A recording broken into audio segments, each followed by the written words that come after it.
Now we'll discuss about the modulation scheme of an amplitude modulated signal having carrier sent with it. That means it is not DSB-SC, rather it is DSB with carrier.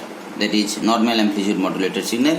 What we use, this envelope detector we use, that means what is the physics behind it. That is at the receiving end you are getting the modulated signal like that. So the carrier signal was like that. Carrier signal has the amplitude of say plus AC to minus AC, A minus AC to plus AC, and here you are getting the demodulated signal. And student can easily understand this swing has been happened due to imposement of misses signal in that on that of carrier signal. Therefore, if we can track the changes, that means of the carrier signal, or if we can track the envelope of the carrier signal, modulated signal, we can easily get back the message signal. Okay, this method is known as envelope detection method, and the circuit is called envelope detector. We'll see some mathematics how it is done. Okay, for that come to here. In the envelope detector there is a diode and one capacitor, one resistor, and if this is consider this is our modulated signal. Okay, so and amplitude modulated signal is given here. When it is applied here, the capacitor starts charging because diode is forward bias. Okay, so when the amplitude modulated signal is in the positive half, the diode is forward bias and the capacitor starts charging towards AT. And when the voltage across the capacitor become higher than that of the input signal, then what happens? Diode become reverse bias, no current flows, and capacitor discharges through R. Okay.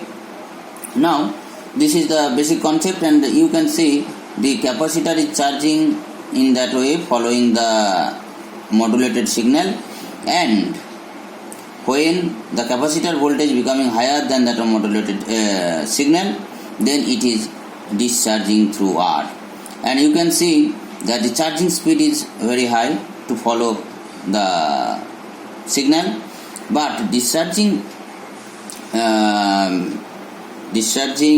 rate is very slow, because we need the envelope of the message signal.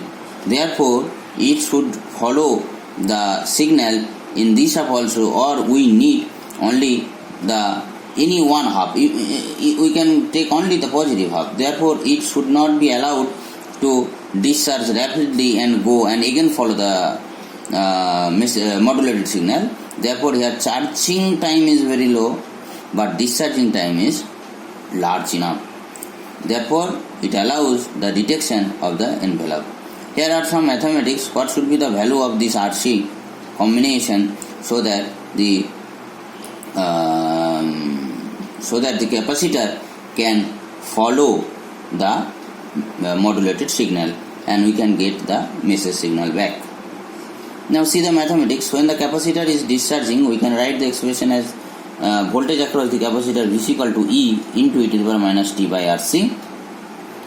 We can easily tell that this combination, one time constant here also called RC, this should be very greater than 1 by omega c. That means the RC should be very less than the time period of the carrier.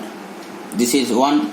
It will enable capacitor discharge slowly, but there is also one point that the capacitor slope, discharging slope should follow the capacitor slope dVc dt should follow the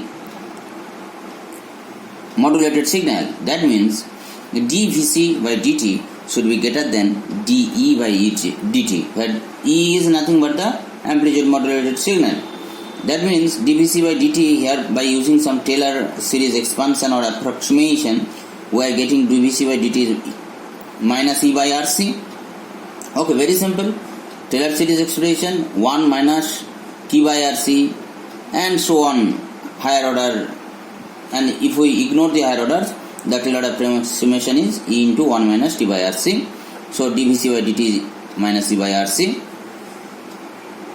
Again, dE by dt, what we get? If we consider it is a 1 plus mu cos omega ct, we can take the derivative and the mod of it is this value. Okay.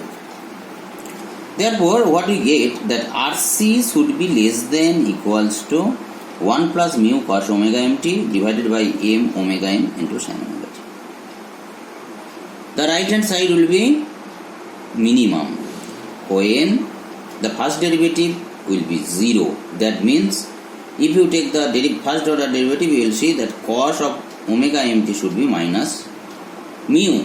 Therefore, RC should be, substituting this value in cos omega mt, we get the RC should be less than root over 1 minus mu square by mu omega m. That means RC should be higher than 1 by omega c but less than this expression root over 1 minus mu square divided by mu into omega m. Envelope detection is used basically for amplitude modulation. You can also use it with SSB signal with carrier. Okay. Now, if we want to do that, what will be that? Let at first consider the SSB signal with carrier. Envelope detection means you must need the carrier signal. Otherwise, what will happen? Actually, the carrier, in case of carrier we are sending, the change in the carrier signal, the envelope of it will replicate the message signal. Therefore, carrier here is very needed. Writing the expression of SSB signal with carrier, that is without carrier plus the carrier A cos omega ct, and we get A plus mt cos omega ct plus mht into sin omega ct. Therefore, phi SSB with carrier is like that, this expression, and A plus mt we consider xt and mht as yt, and we have done some minor mathematics, and we get that we can get back the envelope of the message signal, the envelope of the message signal easily by doing some approximation, and finally we get et as 1 A plus mt as the envelope of the SSB, but here is a condition that A should be very greater than message signal, so that we can get the demodulated signal properly. Thank you.